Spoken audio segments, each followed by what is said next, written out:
When I walked into the house, I didn't expect to be told it had already been sold. My home, my future, vanished in an instant. I stood there, frozen, as my mother's words hit me like a slap. "It's done, Maya. We sold the house. The deal went through.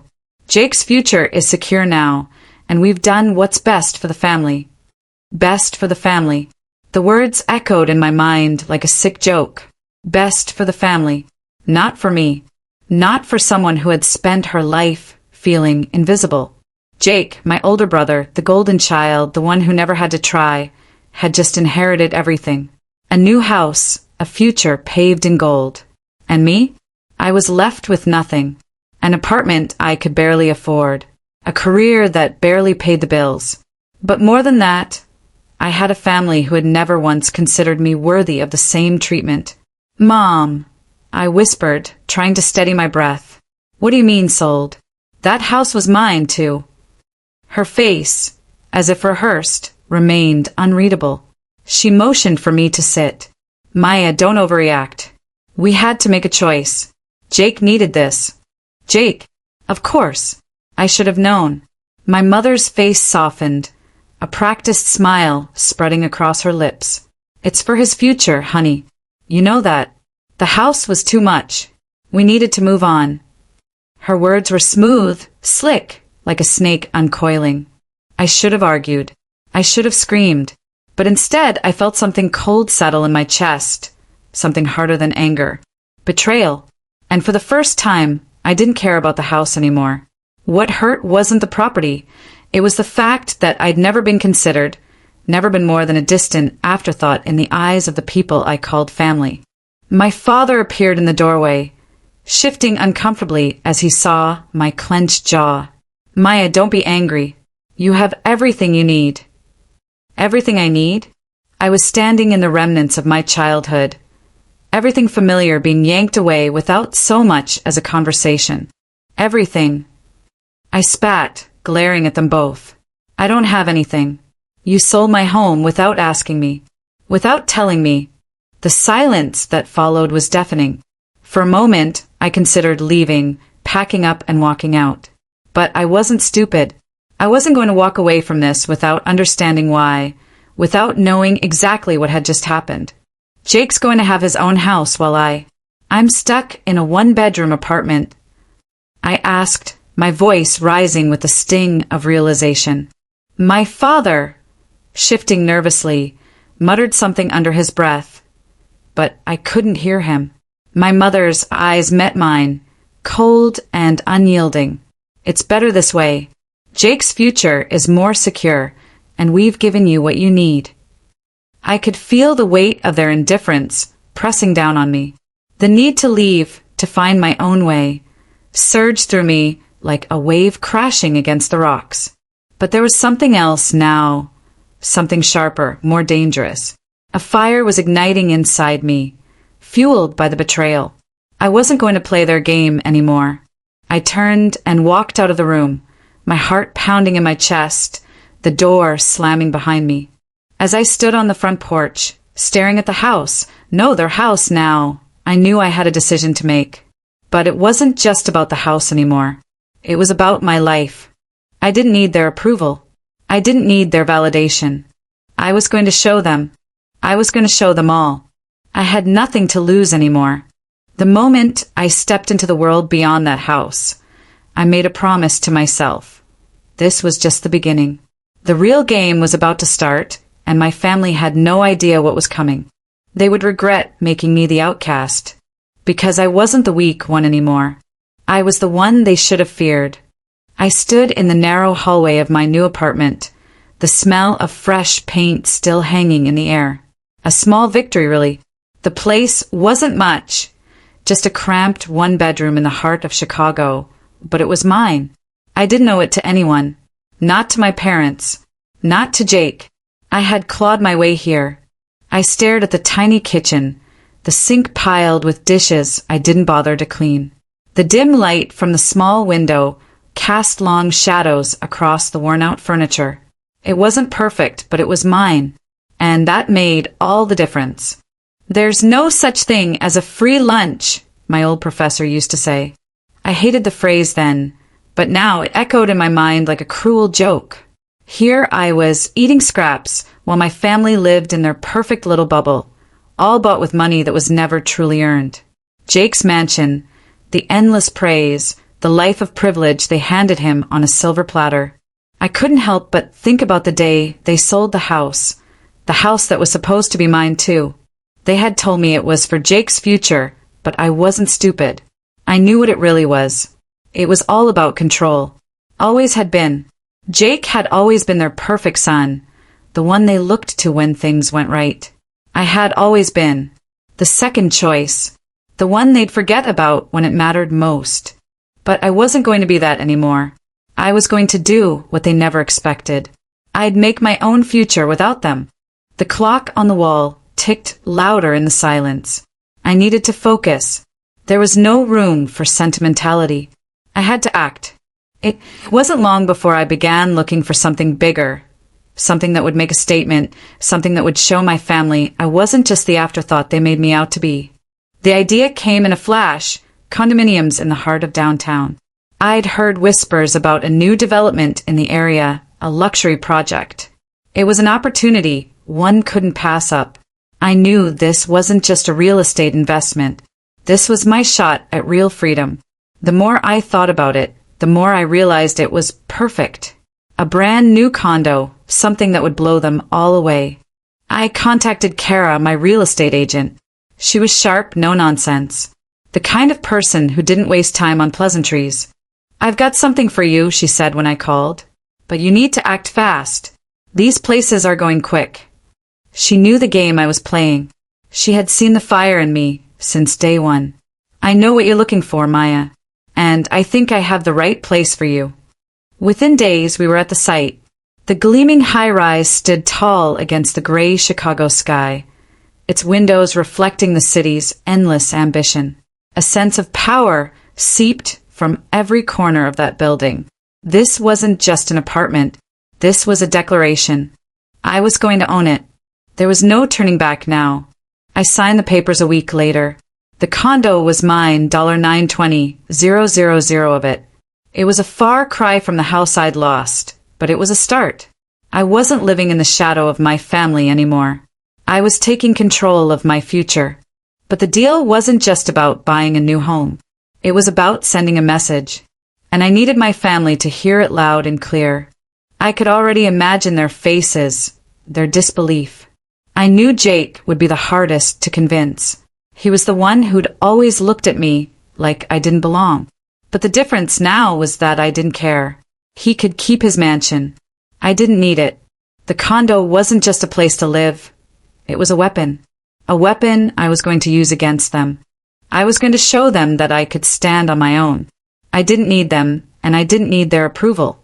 They had pushed me aside for too long, and now it was time for them to see just what I was capable of. But there was a catch. Jake and my parents had no idea I'd already signed the papers. They had no idea that I was making a move of my own, something that would dwarf anything they had ever done for me. The more I thought about it, the more I realized how much they underestimated me.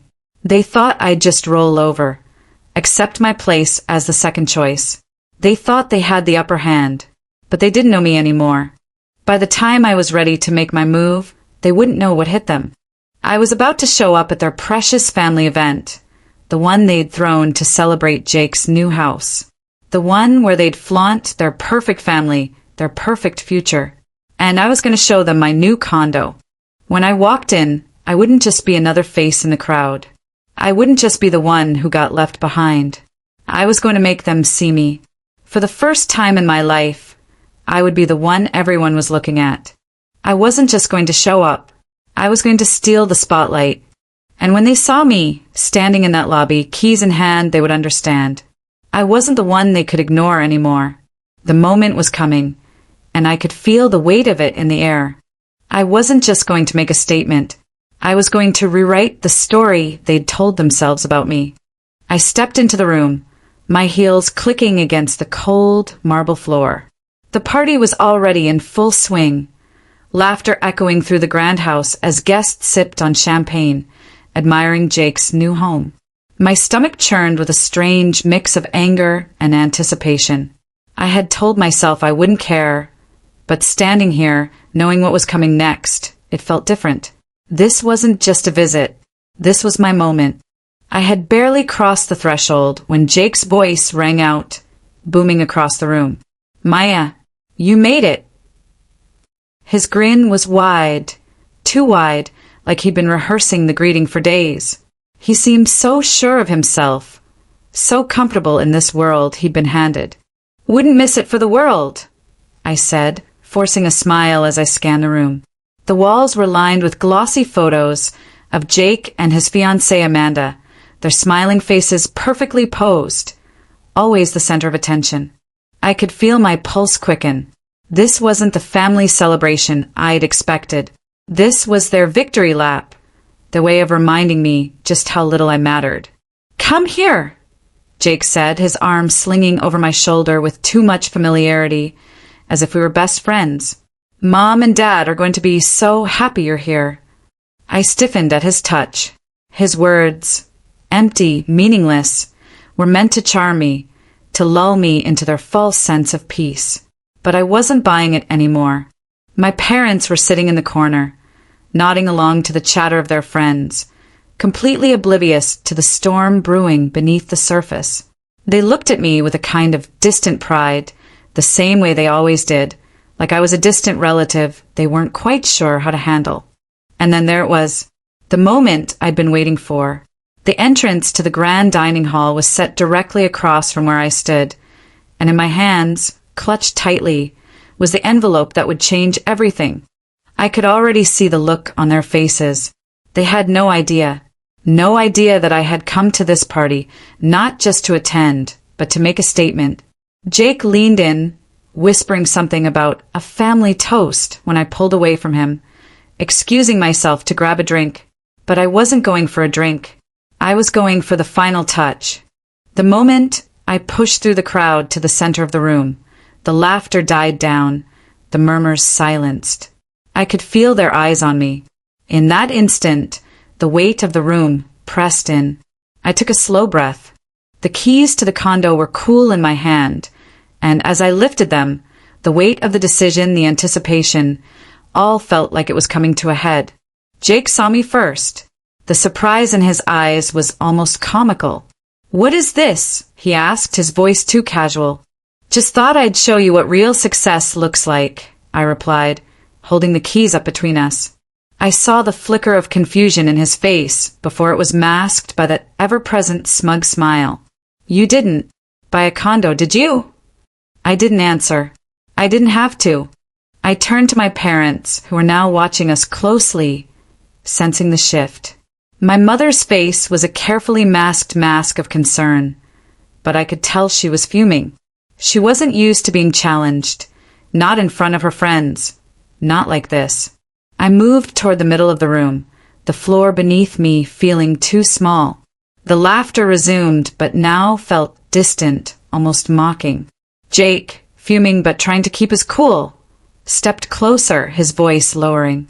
"What the hell do you think you're doing, Maya? Trying to make a scene?" I ignored him, turning to face my parents. I don't need anyone to hand me success. I don't need to be the second choice anymore. You never thought I could do it, but I've done more than you've ever given me credit for. I looked around the room. Guests were now whispering, unsure of what to make of this. Some were intrigued, some just confused, but none of them mattered. "You sold the house," I continued, my voice rising. "You sold my home without asking me. But that's okay. I didn't need it. I didn't need any of it. I've made my own way, and I'll make sure you all know that." The silence that followed was thick, and in that silence, something shifted. Jake's confident posture cracked. His jaw tightened, eyes narrowing. "I don't know what game you're playing, but you're going to regret this," he spat, the veneer of charm slipping. His voice lowered to a dangerous growl. "You're just trying to get attention, Maya. Just like always."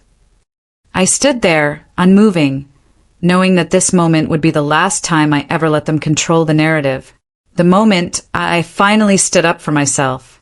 "Game?" I asked, stepping closer, lowering my voice to match his intensity. No, Jaque. This is real. This isn't a game. I turned my back on him, walking toward the exit, leaving him to stew in the realization that I was no longer part of his world. But as I did, I heard my mother's voice, tight with fury, calling after me. Where are you going? You can't just leave like this. I didn't stop. I walked out the door, the cold night air hitting my face like a slap. The weight of what had just happened felt heavy on my shoulders, but something inside me felt lighter. I had shown them. I had shown them all. And now I had to keep moving. The game wasn't over. It was only just beginning.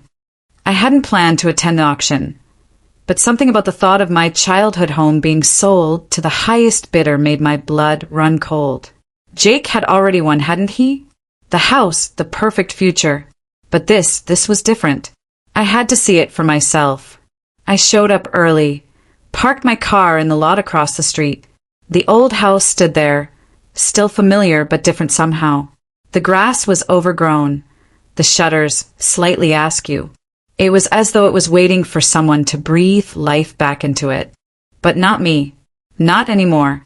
The auctioneer stood by the front door, a man in a sharp suit with a practiced smile. I saw a few other people milling around, probably real estate agents and curious neighbors. I hadn't expected anyone to recognize me, but of course they did.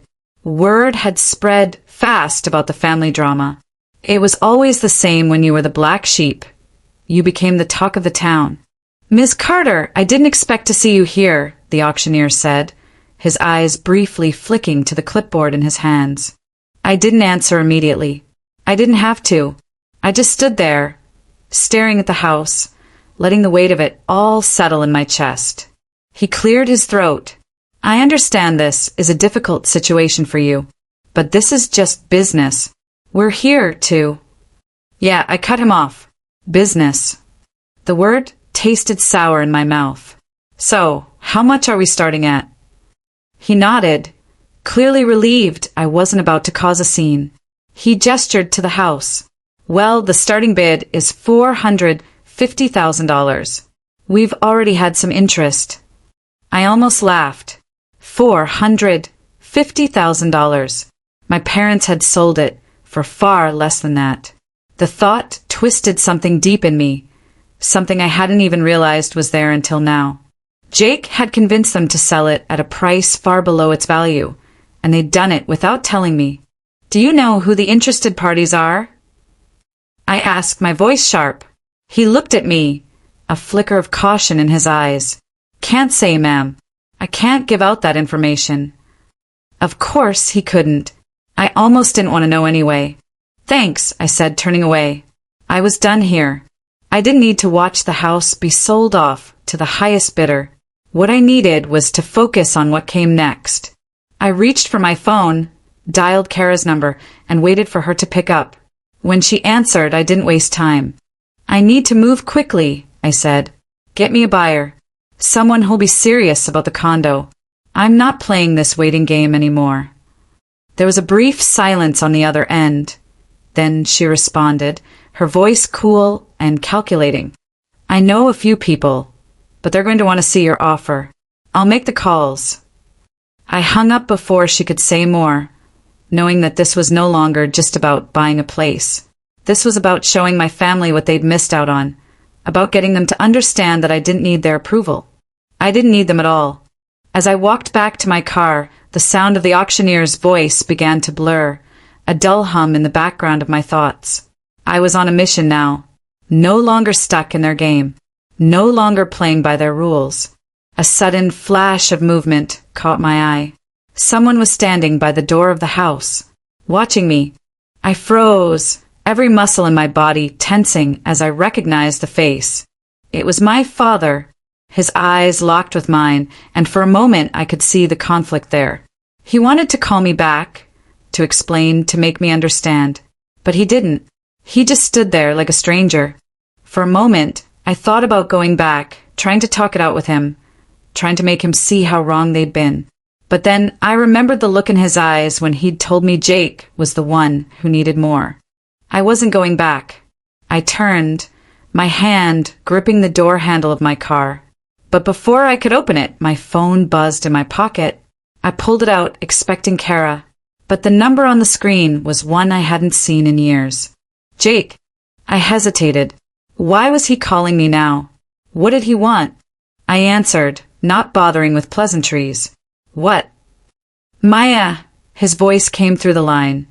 Smooth and condescending like always. I know what you're trying to do. I know you've been playing your little game. He paused, as if letting the weight of his words settle. But you can't beat me.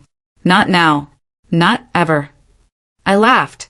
It was short and bitter, but I couldn't help it. You really think you've won, don't you? He didn't answer right away. I could hear the edge of frustration in his voice as he continued. I've already taken care of everything. You don't have a choice anymore. I knew exactly what he meant. He thought he had control over everything, from the house to the family's finances. He thought I would just bow out, disappear into the background like I always had. Not this time. I don't need your approval, I said, the words cutting through the phone like a blade.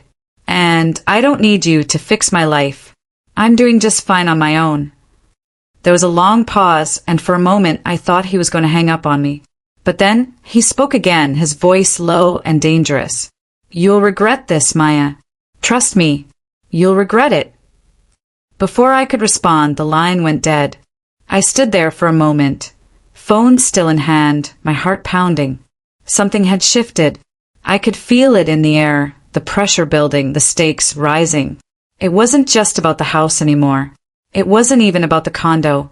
It was about power. And now I was in control.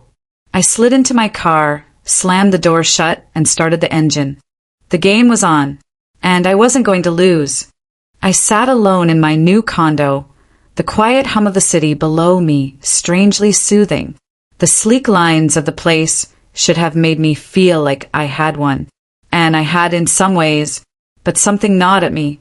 This victory, however sweet, felt hollow. My family was still out there, untouchable in their perfect little bubble. They didn't even know I'd already begun to pull the strings. A knock at the door startled me. Kara! She entered without waiting for an invitation, as always. I got the list of buyers for the condo. Serious offers, she said, her voice sharp, businesslike. She handed me a file, but I didn't take it. Not yet. I wasn't ready to move on just yet. Anything else? I asked, studying her face. I'd become used to reading people in the last few months, especially those who had something to hide. Her lips pressed into a thin line. She hesitated before answering. There's something else, Maya. Something you need to know. I raised an eyebrow, curiosity sparking. What is it? She exhaled sharply. Jake, he's been working with your father's lawyer. There's something going on. I don't know all the details, but I'm hearing things. Things about finances. About you. My pulse quickened, but I stayed calm. What kind of things? Contracts. Paperwork. Your family's been hiding a lot more than you think. Kara leaned closer, dropping her voice. I think they've been planning this for a long time, Maya. They're trying to take back everything you've built. I felt the room closing in on me. I had suspected there was more to this than I could see, but now it was real. They were plotting something. Something big, and I wasn't ready for it. I forced myself to sit back, to breathe. What else do you know? She looked away, guilt creeping into her expression. I don't have all the details, but I think your family is trying to use legal loopholes to take the condo. They're talking about a way to seize it without you knowing. Seize it. The words burned. I felt my grip tighten on the armrest of the chair. How? I don't know, but it's big. And it's coming. Kara's eyes flicked to the window, as if someone might be watching. I stood up abruptly, anger boiling beneath the surface. I had worked too hard for this. Too long. I wasn't going to let them take it. Not without a fight. You need to get me more, Kara. Everything. I want to know what they're planning. My voice was low, deliberate, like a threat that hadn't yet been made. She nodded, her eyes narrowing. I'll get what I can. She turned to leave, but I grabbed her arm. One more thing. How do you know all of this? Kara hesitated, her face hardening. Let's just say I have a few contacts in the right places. If you want this to go the way you want it, we're going to have to dig deeper. And I'll help you, but you need to trust me. I released her arm. She was right. I had no choice but to trust her now. My entire life had been a series of compromises, of playing a role that I didn't fit. But that was over. I wasn't playing anymore. I watched as she left, her heels clicking sharply against the floor, the sound echoing in the silence. I stood by the window, staring down at the city. The wind outside was picking up, the skyline bathed in the fading light of the afternoon. I couldn't stop thinking about the family gathering Jake was planning next week. The one where they'd show off their new lives. Where they'd pretend everything was fine. But it wasn't fine. None of it was. My phone buzzed in my pocket, snapping me back to the moment. I pulled it out, glancing at the screen. Jake. I hesitated for a moment before answering. What do you want? My voice was sharp, cutting through the line. Don't think you can just come into my life and ruin everything, Maya. His words were filled with that same arrogant tone I'd come to expect from him. You think this condo, this little stunt of yours, is going to make any difference? It's not. You're just wasting your time. I laughed, but it wasn't from amusement. Funny. I thought the only one wasting their time was you. Keep pushing me, and you'll regret it, he threatened, his voice low. You have no idea what I can do. I leaned back against the window, staring out over the city, the cold air pressing in. You think you've got all the control, but you're wrong, and you're going to learn that the hard way. Without waiting for him to respond, I ended the call. I wasn't the helpless little sister anymore. I wasn't the one they could ignore. They thought they were playing a game, but I had the upper hand now. The pieces were moving faster than I had anticipated, but they were moving in my direction. I had one more step to take, one more move to make, and I would make it. Nothing would stop me now. I wasn't going to let them win. The sun was setting over the city, casting an orange glow over the skyline as I sat on the balcony of my new condo, my thoughts tangled in the whirlwind of everything that had happened. I had always thought that when I finally found success, it would feel like peace. But now, standing at the peak of this mountain I'd climbed alone, all I could feel was the weight of it, the weight of betrayal, of deceit, of a family I could no longer trust. I had moved out of their shadow, but I hadn't escaped their reach. They still had the power to haunt me. The phone rang. I already knew who it was before I even glanced at the screen. Jake. His number had been haunting me for days. I answered, my voice steady but cold. What do you want? I think you know why I'm calling, Jake said, the arrogance in his voice unmistakable.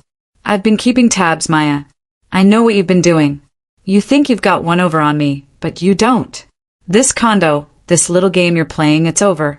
It's already in motion. I leaned back against the glass, the chill of the night air creeping in. If you think I'm just going to roll over and let you win, you're wrong, Jake. I'm not your puppet anymore. There was a pause on the line, a shift in the air, then his voice low and dangerous. I wouldn't be so sure of that if I were you. You think you've been in control, but the truth is, Maya, you've been walking right into my trap this whole time. I felt a shiver run down my spine, the word sinking deep into my chest. What do you mean? Jake chuckled, the sound sending a cold wave over me. You really think you were the one who uncovered the truth? You think you're the only one who knows how to manipulate this game. A flash of realization hit me. I had been too focused on the surface, on the house, on the condo, on the things they had taken from me. But I had never once considered that the game was bigger than I had imagined, that I was just a pawn in their much larger scheme. You're not the only one who's been keeping secrets, Jake continued. That condo, your precious little victory, it's part of my plan. It always has been. I've been setting this up from the beginning, Maya. You think this was your triumph? No, It's just another piece in the puzzle I'm building. And soon, you'll see just how little control you really have. I slammed my fist down on the balcony railing, anger surging through me. What the hell are you talking about? Jake didn't respond at first. Instead, he let the silence stretch, the tension in the air almost suffocating. Finally, he spoke, the words heavy with finality. You're going to regret this, Maya. You have no idea what you've done. You've exposed yourself. Before I could respond, he hung up. I stood there, breathless, my hands trembling. Regret. Exposure. Those words kept echoing in my mind. I thought I had everything under control, but now I was questioning everything. I needed answers. First, the next morning, I drove to the office of my lawyer, feeling like I was walking into a storm. Kara had been right. Something was happening behind the scenes. I had to know what it was before it was too late. Have you been watching me? I asked as soon as I stepped into his office. Brad, my lawyer, didn't even flinch at my bluntness. He just stared at me for a moment before answering. What are you talking about, Maya? You've been working with Jake, I said, my voice unwavering. You've been a part of this, haven't you?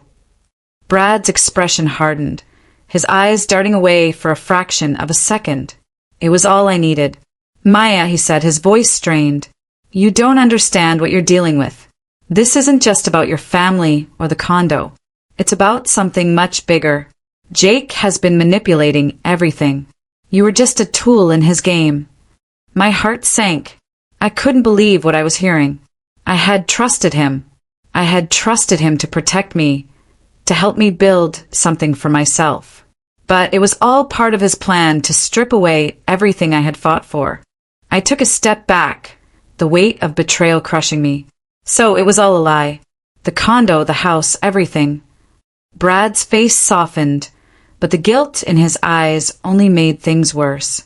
I didn't want this for you, Maya. I tried to warn you. But Jake, he's got too much power. He's been covering his tracks, manipulating the system. You're in too deep now. I turned and walked out of his office, the world feeling like it was closing in around me. My entire life had been a lie. The condo, the fight, the victory, it had all been part of their game. But I wasn't done yet. I wasn't going to let Jake win. Not now. Not ever. I called Kara on the way home. Get me everything you can on Jake's financials. I need to know exactly what he's hiding. Kara's voice was steady but urgent. I'll get on it right away. We'll find a way to take him down. I hung up, the final pieces falling into place. I had thought the battle was over, but the real fight was just beginning.